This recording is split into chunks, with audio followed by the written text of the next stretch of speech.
Hi guys, welcome back to There I Read It. I'm McGann and I'm reading Harry Potter for the first time in my life, and now we are on chapter 17 of Harry Potter and the Chamber of Secrets. And here we finally get all of our answers, including who the heir of Slytherin actually is. So, to jump right into my notes, Harry gets into the Chamber of Secrets and he finds Ginny, but she's not petrified, so he is terrified that she's dead. She's not though, because Tom Riddle, the diary guy, pops up in the chamber, and he's actually got these blurry edges because he's actually the memory from the diary, but he can still pick up objects because he ends up taking Harry's wand. And huge surprise here, it had actually been Ginny that had been writing in the diary for months, and she told it everything about, how her brothers acted, how she felt, her crush on Harry, and just every little detail about Harry's life. And Tom actually says that he's always been able to charm people when he needed to, which seemed like an odd thing to say overall, but thinking about it in a broader context, I guess it makes sense,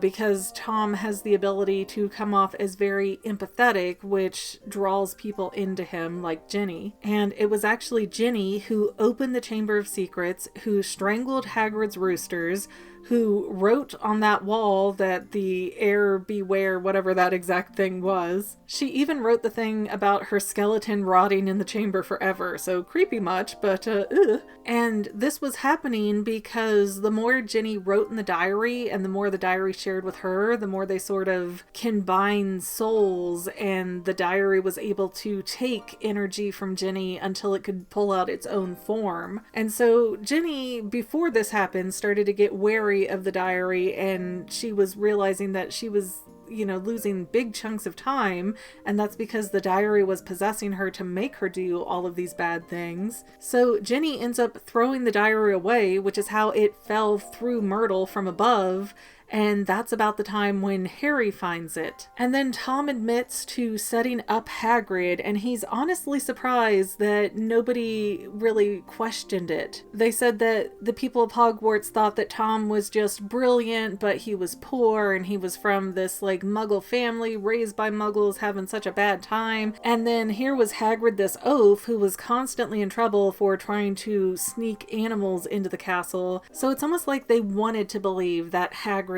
was a bad guy or had the potential to be a bad guy, even though it kind of insulted Tom that people believed it so readily, since Hagrid wasn't smart enough to figure out how to open the chamber or use it. Well, that is, nobody questioned it except for Dumbledore, who suspected Tom right away, and he convinced the school to keep Hagrid on as the gamekeeper. And at this point in time, Dumbledore was not the headmaster, he was the transfiguration teacher, and he didn't like Riddle. Everybody else liked Riddle, apparently, except for Dumbledore.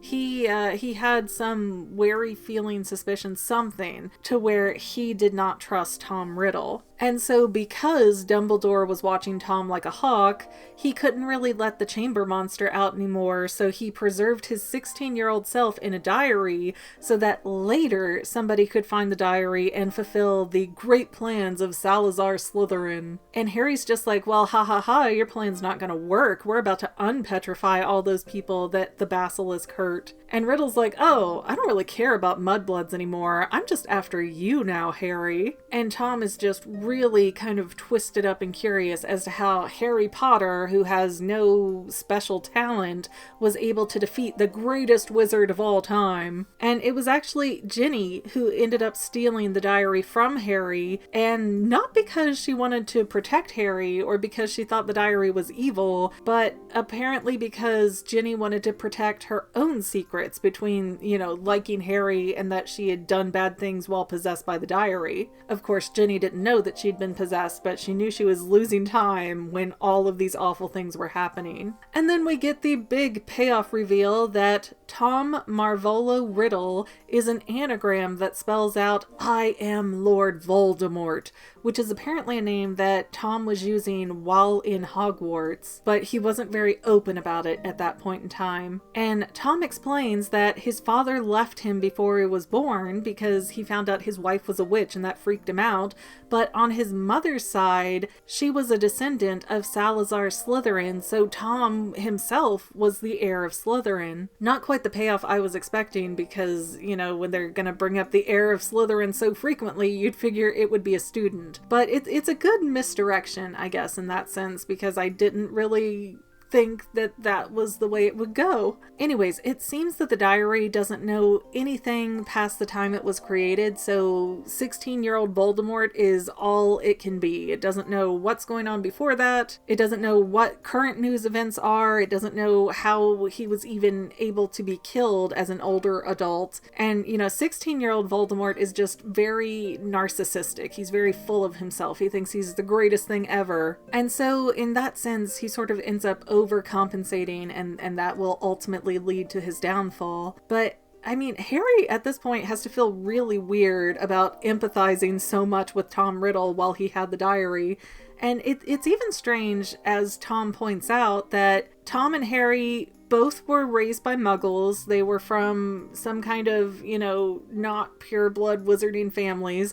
I don't know really how that counts with Lily being a mudblood, if that means that her children are still like halfies or how that works. But the similarities even go down to Tom Riddle and Harry Potter looking pretty similar. But trying to sort of muster up his own courage, kind of rally himself up to some type of action, Harry's like, well, you're afraid of Dumbledore, and Dumbledore's not as gone as you might think. And then this weird singing music appears, and Faux the Phoenix is actually the one singing. He swoops down, drops something kind of icky looking at Harry's feet, and it turns out to be the nasty old sorting hat. But mind you, Harry still doesn't have his wand because Tom Riddle has it. And the outline of Tom is still getting more solid as Ginny is dying over in the other corner there. So Harry knows he has to hurry, even though he has no real weapons to fight with, because the Phoenix, I mean, he's a nice Phoenix, he's a pretty Phoenix, but is he a good fighter versus a wand? We don't know. But then Tom decides to call the Basilisk out, which lives inside of this statue of Salazar Slytherin, and Harry's trying to dodge it while keeping his eyes closed, and it's really miserable, and it's kind of confusing as to what's going on. But then Harry finally just cracks his eyes open to try and see what's happening, and Fawkes has gone and blinded the basilisk so that now Harry can look around without having to worry about being killed by its stare. So I guess Fawkes is a really great fighter, and it's kind of curious why he doesn't immediately attack Voldemort and take the wand back for Harry or something. I mean, even if Tom has the wand in his hand, he still has to be able to, you know, flick, swish, and say the words before Fawkes reaches him. So I don't know why there was no attempt to stop Voldemort or claim the wand. But the basilisk is freaking out now that it's blind, and blood is pouring everywhere, and it's trying to kill Fawkes, and Voldemort's over there going, no, forget the bird, get the boy, you can still smell him, right? Get the boy. And desperate, Harry just ends up putting the sorting hat on and going like, help me, help me, help me, help me, because as Dumbledore said a few chapters ago, help will be given to anybody who asks for it at Hogwarts, something like that. And this sword falls out of the top of the hat somehow and hits Harry in the head, and Harry ends up being able to take the sword and shove it through the top of the basilisk's skull, like it's opening its mouth coming for Harry, and he just gets in the mouth and right up into the brain. So Bassy Bass is dead now, but while stabbing the chamber monster, one of his fangs breaks off into Harry's arm, and it's poisonous, so Harry's just like, okay, I'm gonna die now, thud. And Fawkes comes over and he starts crying, and Tom's like, ha ha ha, see, even the bird knows it's hopeless, he's crying for you. And then all of a sudden Harry's wound is gone, and Tom Riddle's like, oh, I forgot, Phoenix tears heal people, crapsicles. And then Fawkes flies off again, brings back the diary, drops it in Harry's lap, and Harry takes the basilisk fang and drives it into the diary. And at that point, Tom Riddle vanishes, the diary is oozing tons of ink everywhere, and Ginny wakes up and she's just like, oh my gosh, I'm gonna get expelled. Like, baby, I know that's bad, but there should be worse things to worry about at this point. You almost died, honey, just take a breath. Then Harry and Ginny get back to where Ron had been walled off, and he's made a big enough opening that they can get through, and Lockhart is down the pathway a bit, and he's dumbed himself. Like, he has forgotten who he is, where he is, what he is. He doesn't even know what magic is anymore. So other than having a basic sense of vocabulary, Lockhart is a complete blank slate at this stage. And they're like, how are we going to get back up that pipe that goes on for miles and miles? And Fawkes is like,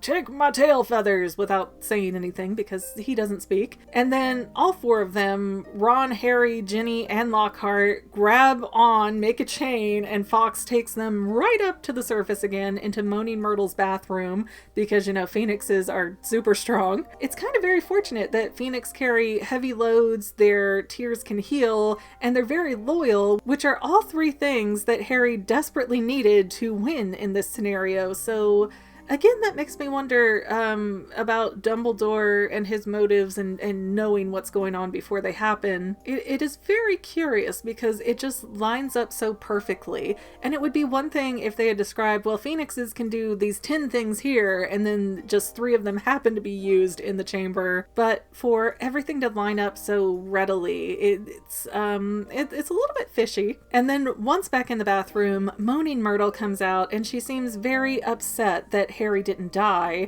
and apparently she does have a super crush on him now, and she wanted him to die and share her toilet. So I don't know if that's adorable or creepy, but it is what it is. And they all decide that they're gonna go see McGonagall right away, and that is the end of the chapter. I expect we're gonna get a good bit more of expositoriness in the last chapter, but there was so much action in this chapter that there wasn't really a ton to debate on or really drag out of that to talk about. I will say that if not for Fawkes, Harry would have definitely died, so it's strange how he keeps being this hero, yet he's never really the one responsible for being heroic. Like, he enters the room, and then, he burns Quirrell to death, apparently, because his mother left a powerful charm on him. And then he goes into the Chamber of Secrets, which, again, is a very brave thing to do, but without the sword or the phoenix, he would have been toast. So,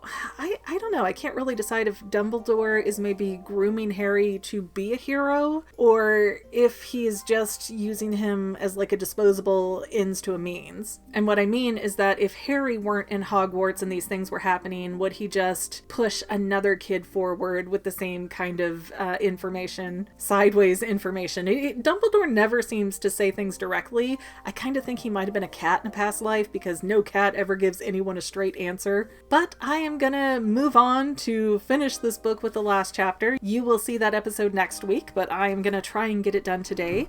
Thank you guys for watching, and I'll see you soon. Don't forget to subscribe!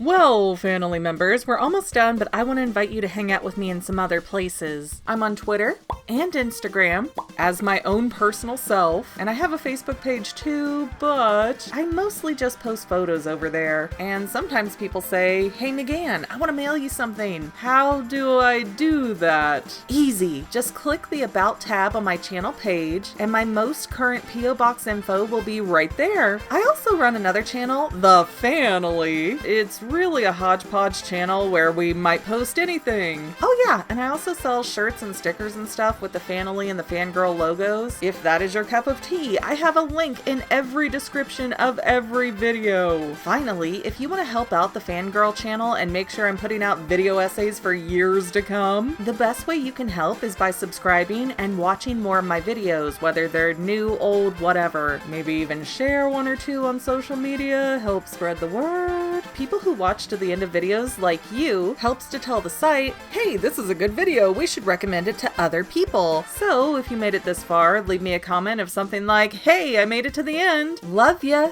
See you next time, Fanily members. Bye.